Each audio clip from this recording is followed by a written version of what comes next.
First of all, I feel really honored and privileged to be here and to have the possibility to address such a wonderful audience. And I also feel obliged as a person who is not working within the museum. I felt obliged to not to disappoint you, so I've tried to check all possible data that were giving a visible picture of what may constitute this combination. At the beginning I called it a Bermuda Triangle, Europe, ICH and museums, because actually my first step as a researcher was to check all publications dealing with this triangle, and there was none.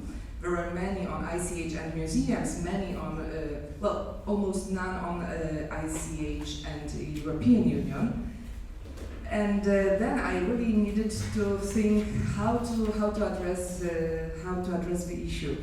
So I hope I will not disappoint you with the data, and we can think about the outcomes of my speech maybe as a starting point for other recommendations. So many thanks to Mark and many thanks to Yuri for having trust in me, and I would like to tell a few things about the research questions of this Bermuda Triangle. I called it at the beginning pride, prejudice, sense or sensibility, because I believe that this is something that helps us to think outside the box and to check what kind of the main emotion is embedded in the relationship between, for example, Europe and museums, European Union and UNESCO and museums. And I haven't put my answer to this question in order to keep something as surprise for you for the end of my presentation.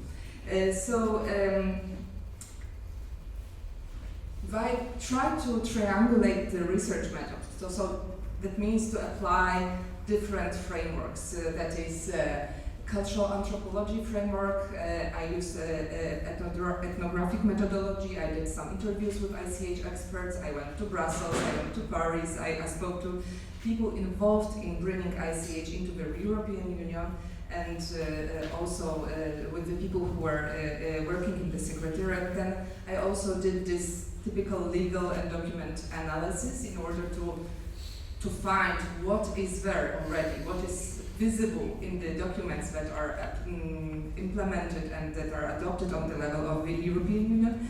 And I also tried to use this institutional approach to the way museums are actually trying to enter the discourse on ICH. So I will not bother you with the definitions, because this is all what you know by heart. But the first step that was interesting for me was to check how Europe in general, and in particular the European Union, places itself in the whole ICH regime. And by the way, I'm sorry, I will use these two abbreviations, ICH and the EU, because it will help me to be more concise. And I hope you will excuse me for this. Actually, a very interesting research has already been made by Lynn Meskel on the World Heritage List, and the way it became. Are there some mistakes here? No. Yeah, the acronyms. Yes, I'm sorry. Yeah, I am also cooperating with the military, and they love acronyms. They provide documents. Which is a main document, and there's an additional very big document which is explaining all acronyms used in the main document. So that's probably also something that I inherited from them. But you can see here the dynamic of inscriptions coming from diverse regions of the world on two lists. On the left side, your left side, you will see the World Heritage List, and this pointed line shows Europe as the most successful region, with Italy and Spain and France as countries having the biggest number of inscriptions to the World Heritage List. And of course, this situation was actually from the very beginning growing very fast. So this huge difference.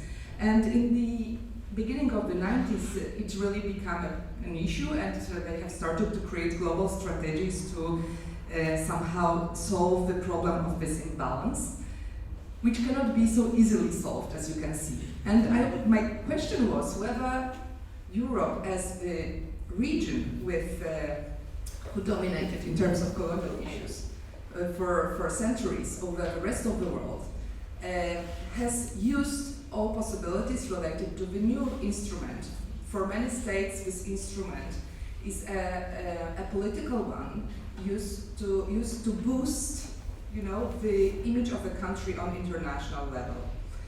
And of course, why I'm comparing these two instruments? Because one of the reasons to create the 2003 convention that was behind the discussions was to give all these other regions of the world an instrument to elevate their heritage, which was considered to be of most intangible character. So, though it is too maybe simplifying to say that it was in a way planned to be an instrument for other regions of the world, not for Europe, but this narrative to create the space for Africa, for Latin America, for other regions for Asia with their practices and rituals was there. And so my question was, did this instrument really fulfill the dreams that were hidden behind adoption of this instrument? And you can see here that Europe was for long going hand in hand with Asia. But there is a very slow visible trend that Europe, specifically thanks to the countries from the European Union, is getting stronger and stronger. Though it is not considered on the ICH level at UNESCO as the region that really needs help in developing their ICH. So we may say, and this was also revealed by my research and my interviews, of course they were unofficially admitted opinions that UNESCO is not for Europe, Europe does not need UNESCO, UNESCO and ICH is for Africa, and if you check the news that are appearing on the ICH website at UNESCO, you will mostly find information related to what the African countries are doing, what Arabic countries are doing, and so on. So this dynamic is also visible on this slide, so you can see that though this is not so huge, the tendency is actually visible. I love this one. I don't know how it works, but it somehow worked. And I believe in pictures that are telling more than words. And this Europe and North America prevailing presence on the pictures tells us, I believe, a lot. And this is how it looks like when it comes to exact numbers.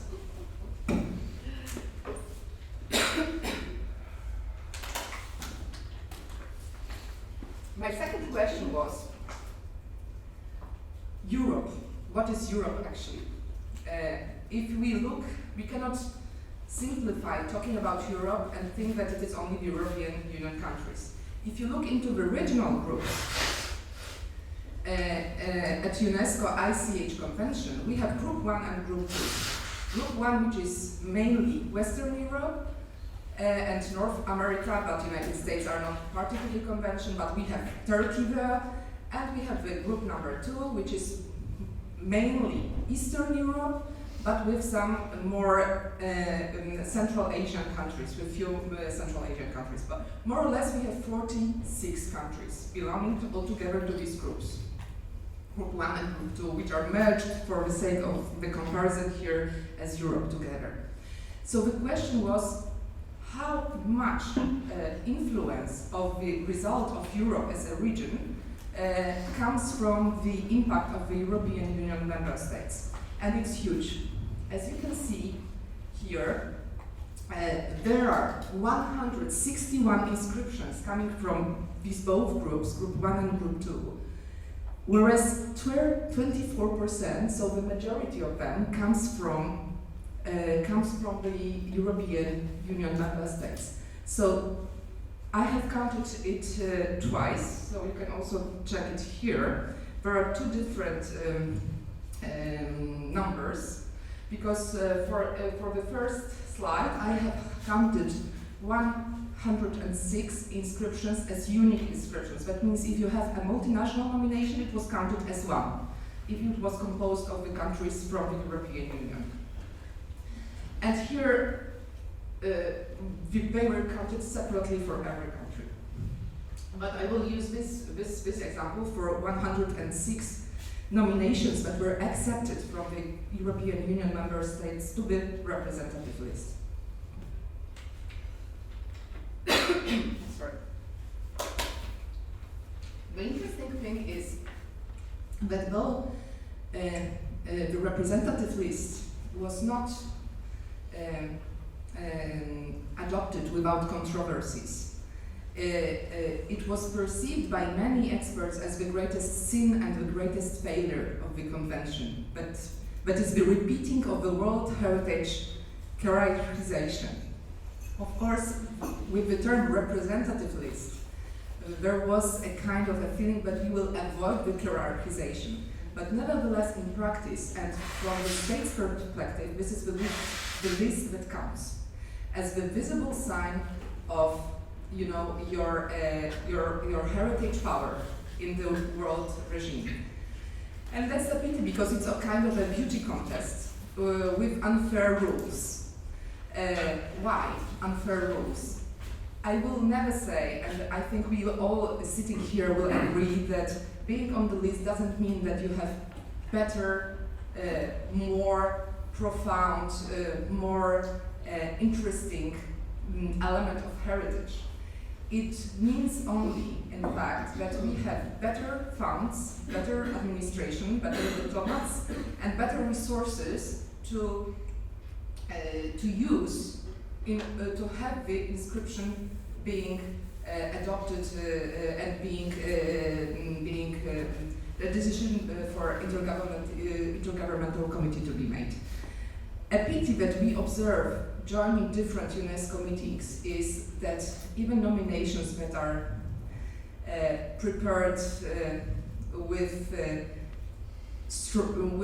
I would say grave mistakes and having really problematic parts can go through if the lobbying and the political negotiations take place. So this is a strictly, I would say, also a political process on the level of UNESCO, and this is showing us that the European Union member states are ready to capitalize this possibility and are pressed also to use the list.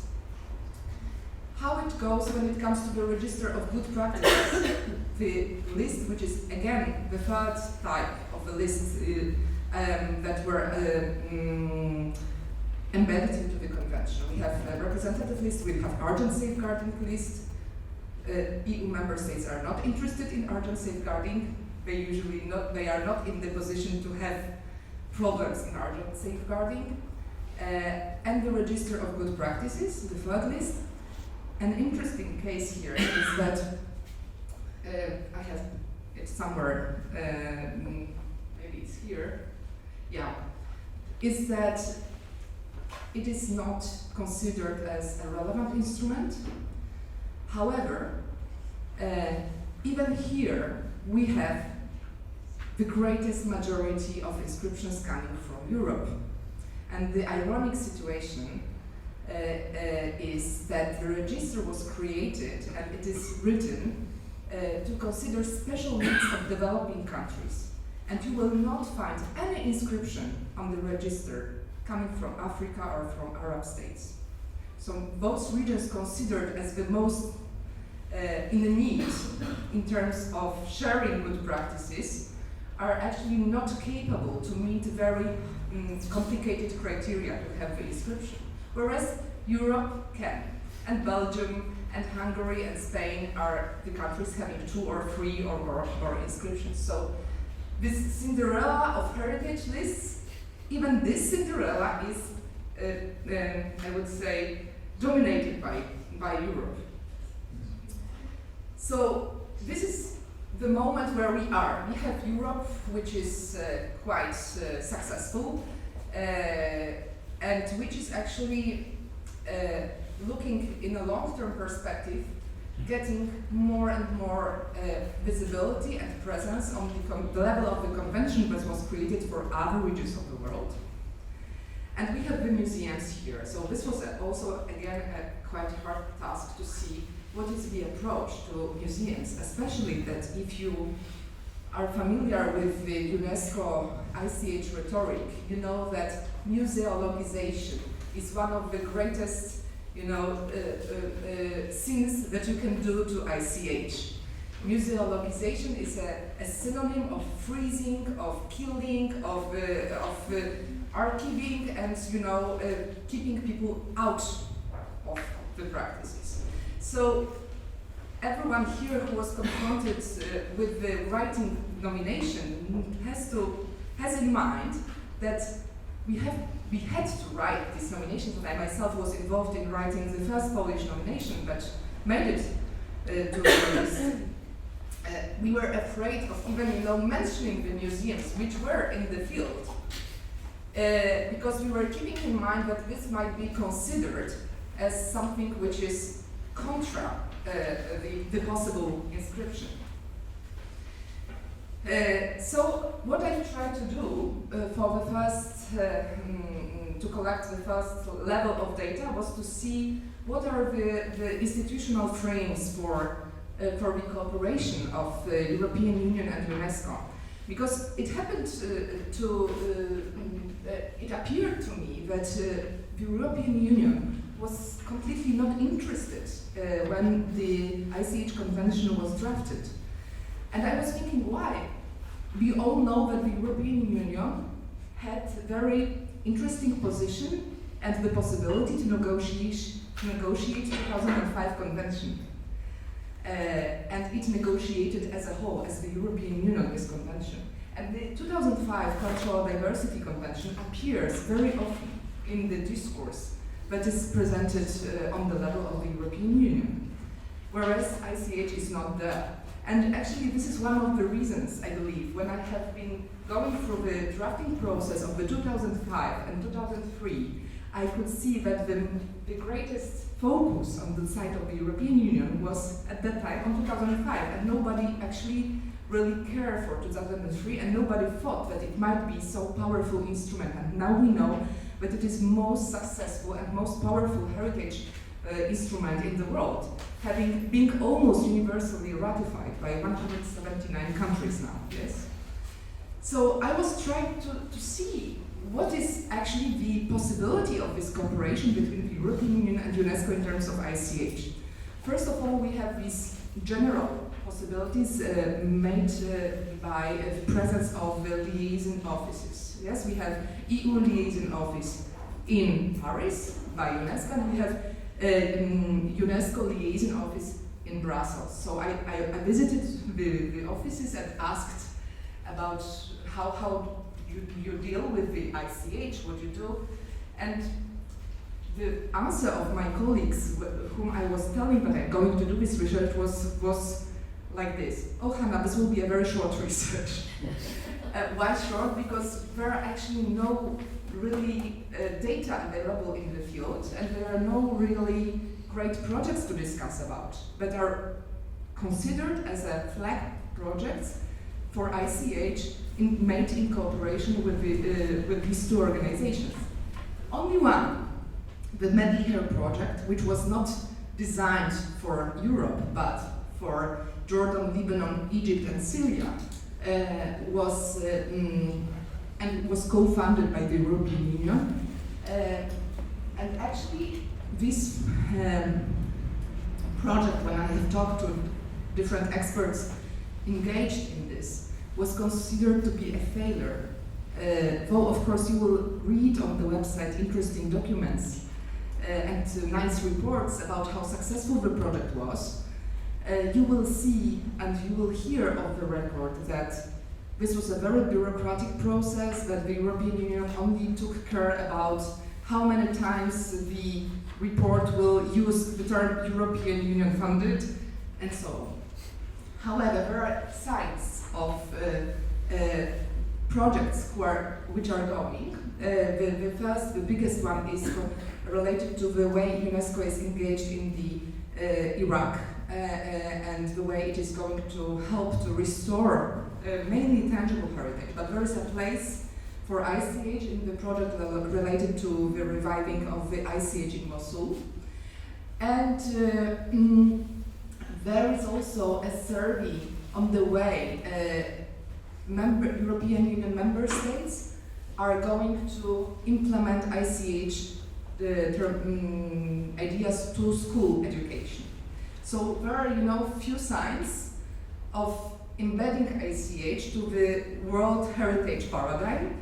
And I have friends from Croatia here, and in 2 weeks there is going to be a Young Heritage Forum in Zadar, where for the first time it is called Young Heritage Forum, not World Heritage Young Professionals Forum, and for the first time it includes 1 day for ICH. So there are some signs of changing. I also run through all EU documents, and I'm not gonna tell you all the details about all these documents. The funny thing here is that the only program, the Creative Europe program, has the reference to 2003 convention. If you run through the piles of documents produced by the European Union in terms of cultural policy, you will see plenty of them referring to World Heritage, you will see plenty of them referring to 2005 convention, and only one reference to 2003 convention. However, it doesn't mean that intangible terminology doesn't appear. It appears. But I would say in a creative, additive approach. That means now everybody knows that there is something like tangible and intangible heritage. So it is easy to add and intangible to existing documents. But it doesn't change a lot. It's just a rhetoric bit. The worst thing here is also that at the European Union level, and this was also experienced by Mark and Jorin for this project, is that there are no really people to ask about ICH. This was my first step. I wanted to identify the experts on ICH working there or there, and there was nobody. And it was also confirmed by the actors who agreed to give interview to me. And this is the harsh opinion that I didn't put into my paper, but yeah, this is why there is not so much cooperation between two sides. This is terrible, don't worry. But if there is no real project, if there are no real policies, so I thought maybe we all know how many European funds we use in terms of different museum practice, in terms of research projects. And so we have checked all these funding streams, and there are, of course, projects who are devoted specifically to ICH and museums. And a few examples here are mentioned, like Europeana Food and Drink, collaboration with National Historical Museum of Athens. It is through Europeana. Then you have a project that is founded by the European Union Intangible Cultural Heritage and Museum. And we have also programs like Remains and Heritage, which are related to intangible stories and practices transmitted from generation to generation. These are only examples to show that there are things happening, but they are very fragmented, and it is not easy to find this information. So I thought, if EU is not helping me to find the data, maybe I will go back to UNESCO. And I found that the easiest maybe, but not the shortest and the fastest way, is to read through all nominations coming from the EU member states, so 106 nominations, to check what is the position of museums there. First, what I did was checking whether museums appear as important institutions in so-called short descriptions that are available on the UNESCO website. And it appeared that only 13 out of 106 referred to museum at all. So I thought, wow, it's really bad. Maybe I shall not say it to you here. But then I decided I have to go deeper. And I opened all files and checked the position of museums. And I found that majority of them include museums and refer to museums, and that they are really important. But because of different fears, countries avoid mentioning museum in this description that is available for everybody without any big effort. So what I would say, the analysis of this 106 nominations revealed that when it comes to the role of the museums, they are very, very diverse. First of all, we can have a simple museum-generating effect, whereas in the safeguarding plan, country decides to create a museum in order to have an institution keeping an eye and creating space for practicing ICH.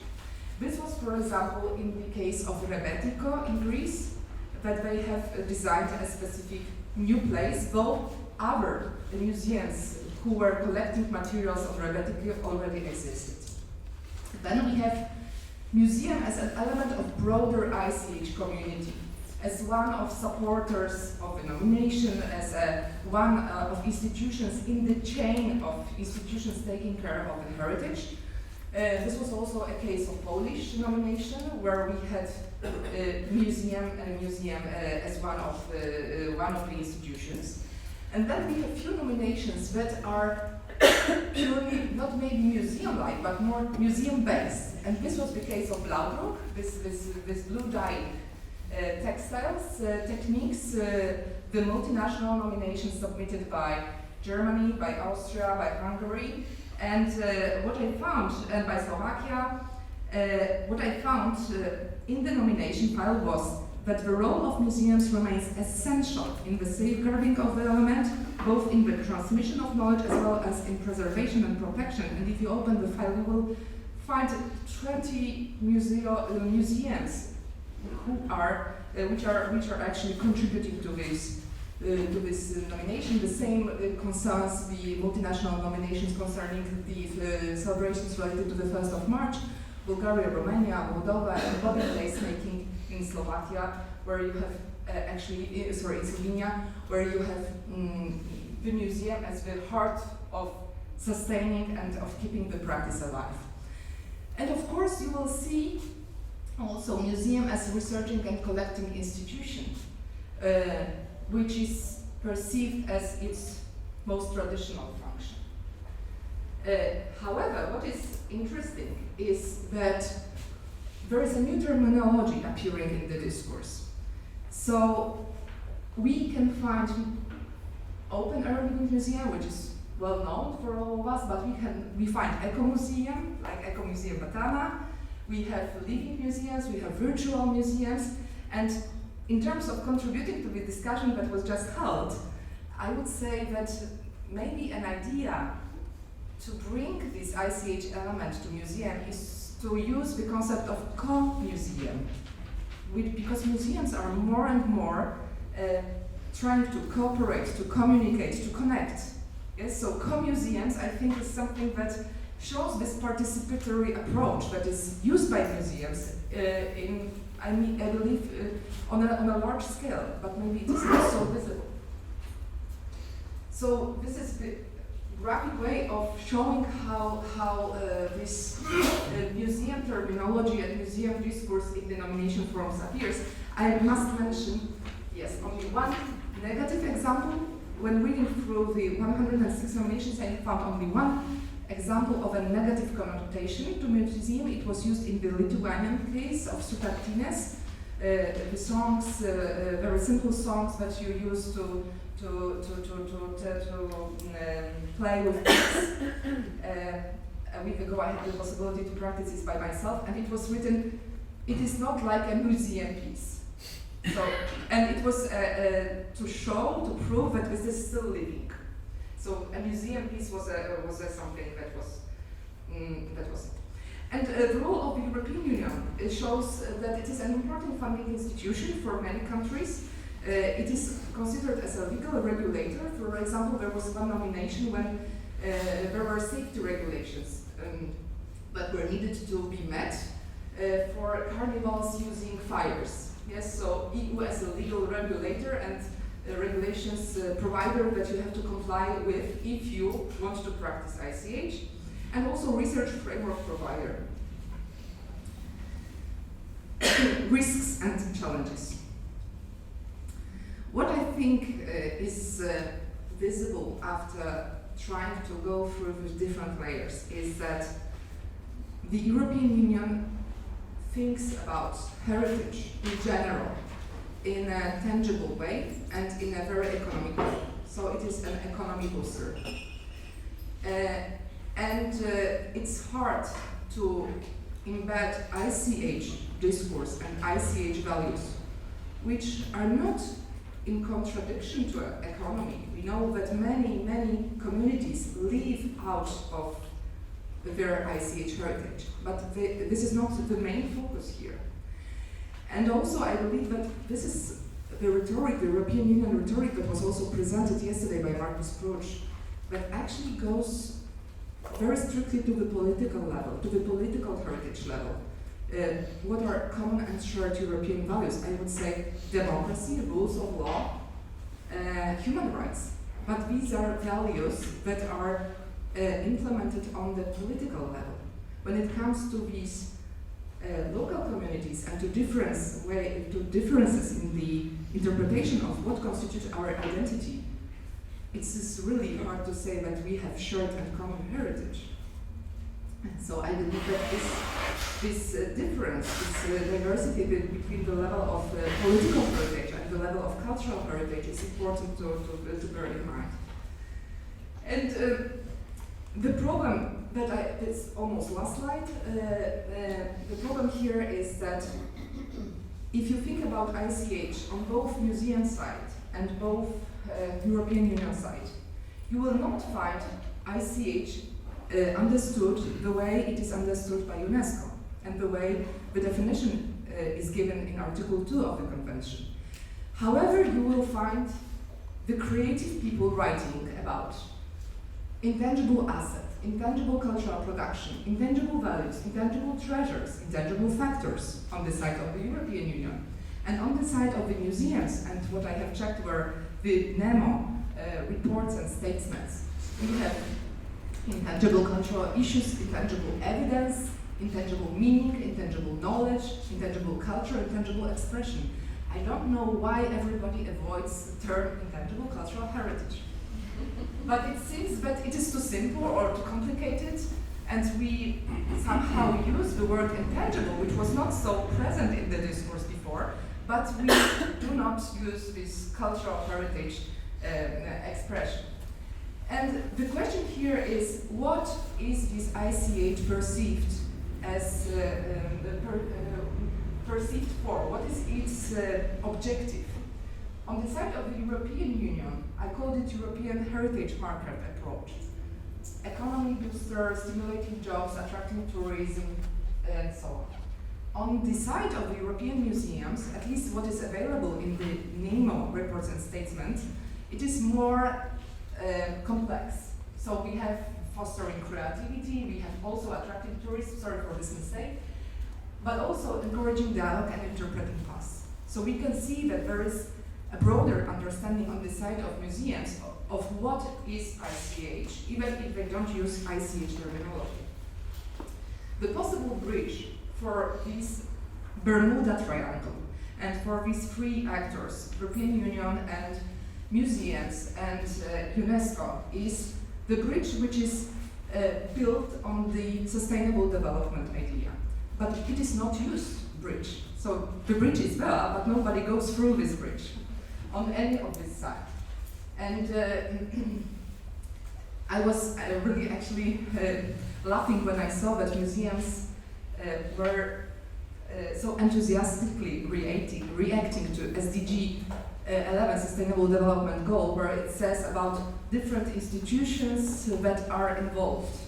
It is very general, different institutions, but museums, at least some of them took it as we are here. Museums are part of Sustainable Development Goals. We are mentioned, we are at the table. Of course, it depends on the practice. So, conclusions might not be very optimistic, but as I believe there are many things that had already been said yesterday, I believe that I will use the word work in progress. This is something that appeared several times. So for the moment being, these conclusions are like that there is acknowledging of the existence of intangible thing, knowledge, expression, but without understanding, because without applying the UNESCO definition, which says something what is ICH, the vagueness of terminology, the fragmentation of actions, there is no real strategy on the European Union level.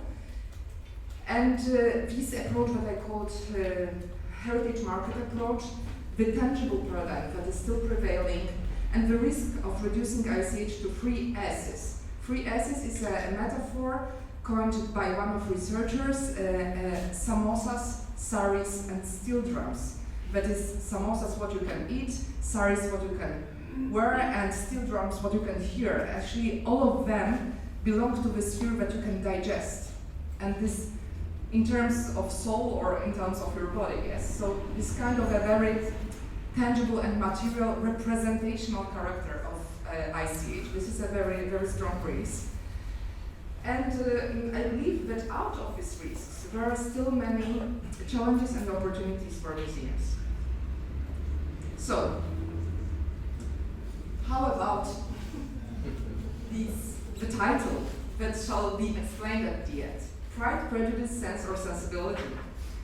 Or maybe zombie. There is something crazy happening. There was a new movie on Pride and Prejudice and zombies. So it's a photo from this movie. For me, it was a zombie work to do. But my answer will be that there is a lot of prejudice related to the museums on the ICH UNESCO site, because of thinking about museums in a very traditional way. On the other hand, there is a lot of pride of our museums. We believe that Europe and the survey on cultural values shows that museums are most important part of cultural infrastructure. It is most important sector, subsector in the sector culture. There is a lot of prejudice on the side of the European Union and on the UNESCO towards each other when it comes to ICH cooperation. And we could see it in the opinions that were given in the expert interviews. But on the other hand, there is also a lot of sense, especially on the UNESCO side, who thinks, okay, at least they have money we can use. This kind of approach, the sense approach, is also visible on the level of the European Union approach to museums, because they bring jobs, they stimulate creative industry and so on. However, all these relations need sensibility and need sensitivity, which is a thing that is happening here, I believe, through these kind of meetings, through these kinds of networking, and for which I'm very happy I could contribute to, and I hope that some sensibility will be left with us after lots of data. Thank you so much.